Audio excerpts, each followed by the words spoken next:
So first of all, it's worth just really exploring the difference between open and closed questions, as it's an area that actually we all can get confused with quite regularly, and we think we're asking an open question, but actually it's more closed.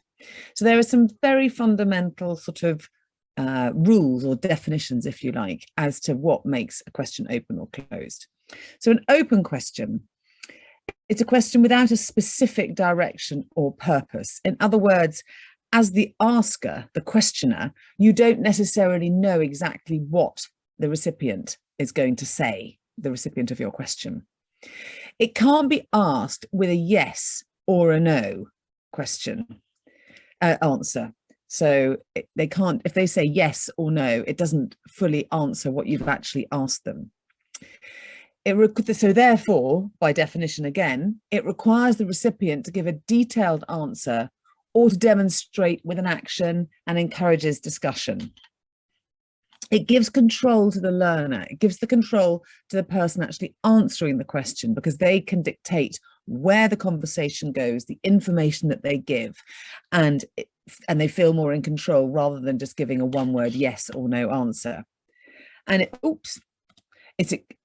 I say here useful, it's vital in formative assessment. So when you are assessing in the lesson, during the lesson, throughout the lesson, at the end of the lesson, formative assessment, in other words, which helps you understand where your learners are, what they know, what are they doing currently, and where are they going to go next. Open questions are absolutely vital, and it would be very hard to teach well without using them when they're relating to formative assessment. So closed questions obviously would be the opposite. They tend to be more narrow in focus. They can usually be answered with a single word. Is it sunny today? Yes. What's your favorite food? Apples. They have an eye for what is perceived as a correct answer.